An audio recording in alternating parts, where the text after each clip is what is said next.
Maybe you could say the dating part. Sounds good. I'll say dining and dating. Okay.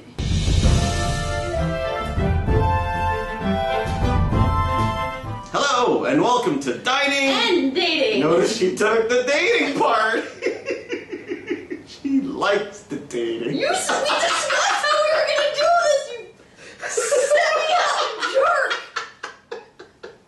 Anyway, your weekly source on being social and finding love within the geek world. Geek culture. Mm-hmm. So, this week we have a question, and it's actually one that comes up a lot in the geek world, which is, Cool. Yeah.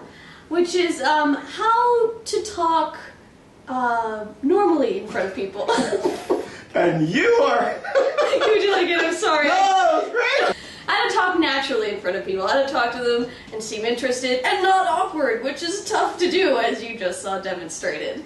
Errol knows a lot about this. You're gonna say something about it, right?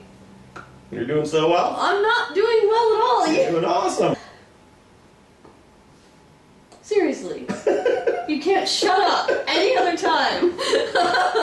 Okay, let's say you're talking to a person, and the first thing you have to understand is the reason you're probably feeling awkward is you're worried that you're gonna say something stupid. Yes. So the best way that you can probably talk to a person if you're worried about being awkward and stupid is to get them talking. True. So if you talk to an extrovert, that will be very easy. For this won't work on everybody. Not but everybody. A lot of people like talk, especially if they're geeks. You can get them talking about all sorts of things. If you ask them about one of their favorite fandoms, for instance, they will talk for hours, and thus taking the pressure off of you. Now, the really awkward and how you sound stupid is if you interject something that doesn't seem to make sense. Right, so if it's a fandom you don't know much about, then it's probably best not to say much about it. But I would say, that doesn't mean don't get involved in the conversation. Oh, no. No, find something that sounds interesting. For example, even if it's not fandom, let's say you talk to someone and they like sports, and they talk about baseball. I know nothing about baseball, or sports, or any of those things people do in stadiums and things. But, there are reasons why they like it. And so, in other words, you don't have to sit there and sacrifice and be bored the whole time. It's like, they're talking about feelings.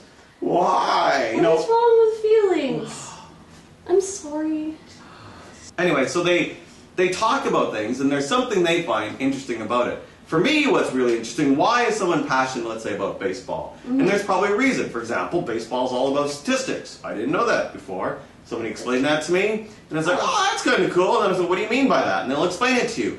And hopefully it's interesting to you. And if it isn't interesting to you, then find something that might be. However, don't immediately change it back to yourself, because then you'll get back to awkward stage, because you don't know what they find interesting, and then you're going to sit there and think, they think I'm dumb. Now let's say you're talking to somebody, and as happens when someone's talking about something you either don't know about or aren't interested in, they start to zone out and they start to say, fiddle around, and you see that they're actually not paying all that much attention.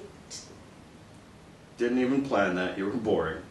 Anyway, the point is, say Errol needed to save himself at some point. To avoid that, you are going to have to, there are certain social gestures that you can make to make it at least seem like you're still interested in the conversation. I don't want them to be fake, though. Are you trying to tell them to be fake? No, I'm not. I'm just saying sometimes it's hard to remain engaged. Like, what?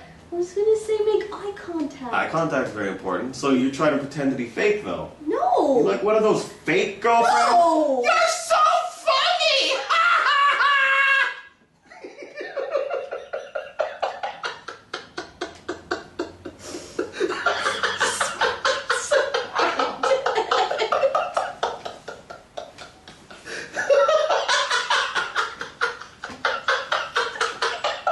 You can be okay there.